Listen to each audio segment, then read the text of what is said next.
Page 5 of differentiation. So starting from page 5, we're going to be working more with word problems. And when we work with word problems, sometimes they don't come out and say derivative, and so we just need to recognize when we're supposed to do a derivative. Okay? All right, let's look at number 1. The area A of a circle of radius r is given by the formula A equals pi r squared. Okay? Here, we just need to be aware of what is our input variable, what is our output variable. Normally the output's y, normally the input's x, right? But in this case, the input's going to be r, and the output is going to be a. And the pi, of course, looks like a variable, but it's actually a number. It's 3.14, right? So that's just as if we said a equals 3.14 r squared. So pi is just a number, all right? It's going to ask us to find the derivative. Remember, if they say dy dx, that's definitely a derivative. But do you notice that instead of y, they put a, because in this case, our output variable is y. And instead of x, they put r, because in this case, our input variable instead of x is r. So when they say dA dr, it's the same thing as dy dx. Do you see? So we're going to take a derivative of a equals pi r squared, and we're going to pretend the a is the y and r is x. So let's see how we're going to do that. First of all, we could say dA dr, or we could say a dash to represent the derivative. And then we're just going to use the power rule. So remember, pi is just a number, so we just leave it there as if it was a 3. And then the 2 in the exponent comes down for power rule. And then we reduce the 2 in the exponent by 1, and so it becomes part of the first. So if we simplified this, it would be 2 pi r. Oh, weird, 2 pi r, isn't that the circumference of a circle? Okay, so our derivative function is 2 pi r. In part B, it says, find the rate of change of the area with respect to the radius. And that sounds very complicated. First of all, be aware that rate of change is another way of saying derivative. Okay, so when they say the rate of change, you should immediately think derivative. And here they're being even more specific by saying the rate of change of the area with respect to the radius. With respect to the radius means that the r is in the denominator and area is in the numerator because they're talking about the area first, okay? So all they're doing is saying in words dA dr. So all this it means is dA dr. They're just talking about the derivative again. Now they're going to be even more specific. They're going to say when the derivative has r equals 2. So this is kind of like those problems where we did before, where you have a derivative expression, and then you're going to find out what the derivative expression is equal to at a certain point, right? Because remember, derivatives are used to find slopes of curves, right? And curves have different slopes. You need to tell when you actually want to know the slope for it. So then you give an x value or an r value in this case, and then you're going to find out what the slope is at that point, right? At that exact point, what is the slope? And then you can answer with a number. Otherwise, you're going to answer with a formula, okay? All right, so they're going to ask us what the derivative is when r equals 2. So all we need to do is plug in r equals 2 here. So it would be 2 pi times 2 instead of r, which would be 4 pi. And that's our answer. Give your answer in terms of pi means you don't need to plug 3.14 and get a decimal value, which is less precise. You can just say 4 pi, all right? Now, in this case, they did kind of force us to find the derivative because in part A, they said to find the derivative, okay? But if they didn't have part A and they just asked to find the rate of change of the area with respect to the radius when r equals 2, we could just put pi r squared into the calculator and use second calc dy dx. Do you want to see how that's done? So I could just put pi r squared here, second pi. Oh, do you know what? Today's Pi Day, March 14th. So I could put pi x squared. I don't have r, I have to put x, right? Pi x squared in for the function. And then I'm just going to do graph, and then second calc dy dx.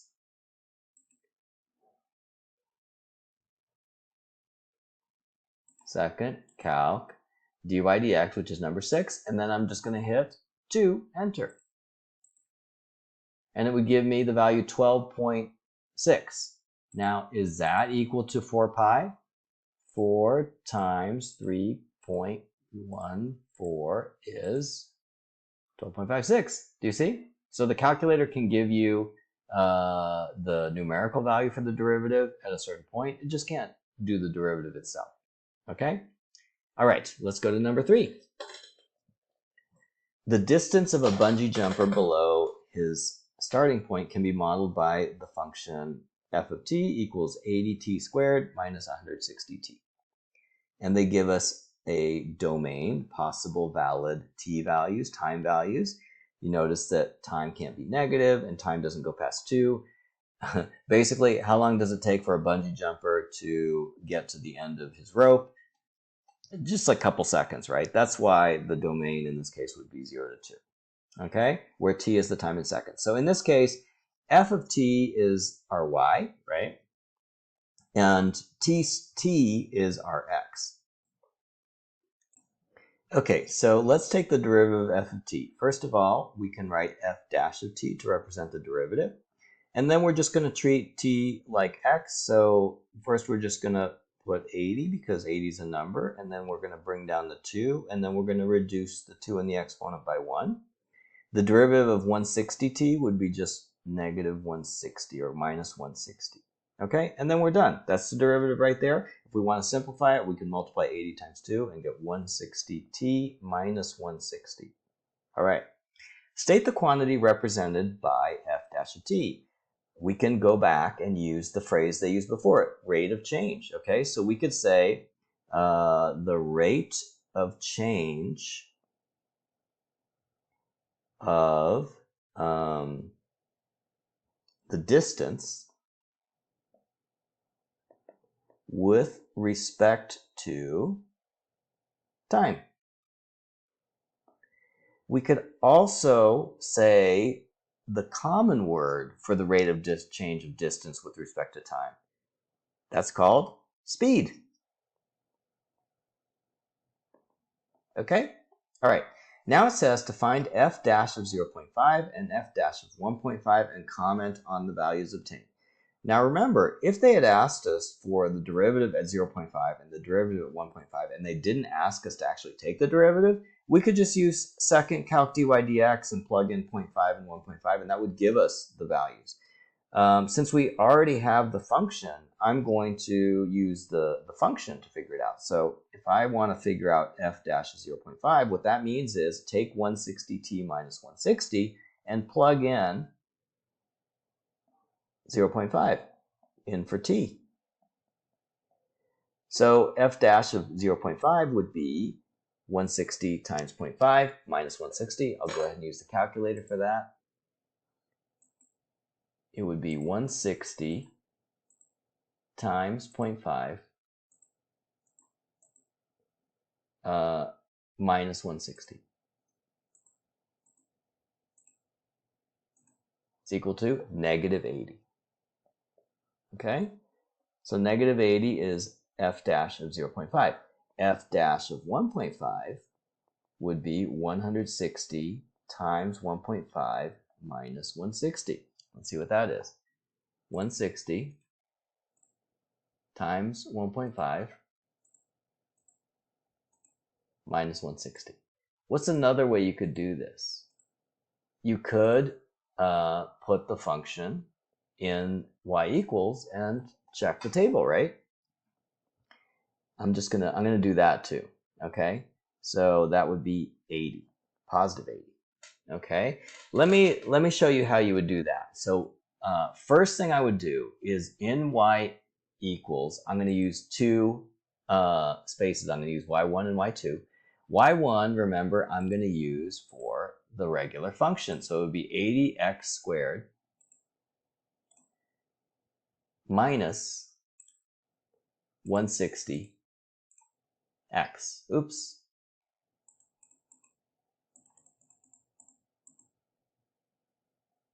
Minus 160x. And then for my derivative function, which I'm going to put into y2, I'm going to use 160t minus 160. So 160 x minus 160. And then I'm going to use a table. Okay, and then I'm going to use the table to answer these questions. So first it says, what is the derivative of 0.5? The derivative of 0.5 would be the red numbers. Now, unfortunately, I don't have 0.5 here in the black x values, but I could change the increment to 0.5, and then I could see what it is, right? So now I can see, oh, the derivative at time equals 0.5 is negative 80, right? What about the at time 1.5? What is the derivative at time 1.5? That would be positive 80. So do you see I can get the answers from the table? What about answering question D? Find f of 2 and comment on the validity of the model. What's f of 2 again? So f of 2 is the original function. I have the original function in the blue column. So I can find out what f of 2 is by looking at the black 2 and seeing what the blue number is. It's 0, okay? So f of 2 is 0. Comment on the validity of the model. So let's look at what happens to the bungee jumper. So the blue is the distance of the bungee jumper below his starting point. So you can see they say that the model is valid between 0 and 2. So between 0 and 2 seconds, at 0 seconds, which is at the beginning of his jump, he is at his starting point, 0, right? And then after 0.5 seconds, he's negative 60, what is this, meters? It doesn't say. Negative 60 meters below his starting point. And then at 1 second, he's negative 80 meters below his starting point. And then he starts coming back up. At 1.5 seconds, he's at negative 60. And then at 2 seconds, he's back at his starting point. Okay? So then it says, what's the comment on the validity of the model? Anybody who has ever watched a bungee jumper, he jumps off, right? And then he goes very low, and then he bounces up a little bit, right? Does the bungee jumper bounce all the way back up to his starting point? No, right? It's like he bounces back up, but he doesn't bounce up back to the starting point. So that's something you could make an observation about, that this model is not very valid because, you know, a real bungee jumper does not bounce back up to his starting point. So that's the kind of comment they're looking for in your IA when you're like looking at a model. You're looking at the model to see if the model makes sense and is true to real life, right? Okay, last problem for business students. The profit P made from selling cupcakes is modeled by this function. So P is the profit and C is cupcakes. Think of P as the Y, C as the X. So when you see dP/dC, you can see that, oh, actually, this is just the same as dy dx, right? So they're telling us to find the derivative. So let's find the derivative of this. If we consider C to be like X, then we would just write negative 0.056, and then we would bring down the 2, and then we'd just write C, and then we would reduce the exponent by 1, so it would be 1 instead of squared. And then we do, what's the derivative of 5.6x? It would just be 5.6, right? And then what's the derivative of negative 20? 0, okay? So here we are. Here's our derivative. I can write P dash, or I can write dP/dC. It's the derivative of the P function. All right. If I wanted to simplify it, I could multiply these two together. All right. Let's do that. This would be 2 times 0.056.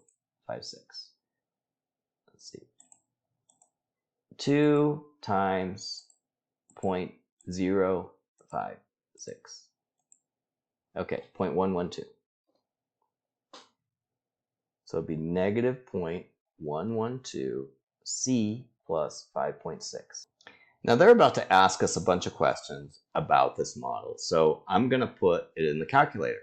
I'm going to put the original model in y1, and then I'm going to put the derivative into y2. So let's do that. Negative into y1, I'm going to put negative 0.056 x instead of c squared plus 5.6 x minus 20. And then for the derivative, I'm going to put negative 0.112 x plus 5.6. Okay, and then I'm going to look at the table. Oh, let's make the step size 1 again. Plus 1, enter. Okay. Now we'll look at the question. Find the rate of change of the profit with respect to the number of cupcakes. So remember, rate of change is just the derivative. Profit with respect to the number of cupcakes is just saying dp dc, profit with respect to cupcakes. Profit on top, cupcakes on the bottom. When c equals 20 and when c equals 60. So when c equals 20, what is our derivative? What is the red number when c equals 20? It will be 3.36. And what is our red number when c equals 60? Since 60 is way down there, what I'm going to do is I'm going to change the step size to 10. Okay, now we're already there. So the red number at x equals 60 or c equals 60 will be negative 0.1.12. Okay. So what does this mean to you business guys? So basically what this means is that the profit increases per cupcake when you have 20, when you're selling 20 cupcakes at positive 3.36. So when you're selling 20 cupcakes, if you add another cupcake, 21st cupcake, your profit goes up 3.36 for that cupcake. If you go past 60 cupcakes, so like you have 60 cupcakes and you're adding another cupcake, your profit actually goes down by 1.12. Okay? So that's what they mean by comment on the answers. They're going to say, oh, when I go from 20 cupcakes to 21 cupcakes sold, I make an additional $3.36. When I go from 60 cupcakes to the 61st cupcake sold, then I lose 1.12, $1.12. You might think, does that make any sense? No, it doesn't make any sense. Actually, it does make sense. I saw this happen at when we would do bake sale with 7th graders, and like if the 7th graders brought too many cookies and cupcakes, what happened was they started reducing the price because they wanted to sell everything in 15 minutes. And so then the profit ended up not being more just because they brought more food, because they would increase the supply, and then the demand wasn't that much, and they needed to get people who weren't really willing to pay that much for the cookies to buy them, and then they needed to lower the price. So yeah, it happens in real life. This is real. This is a real case. All right.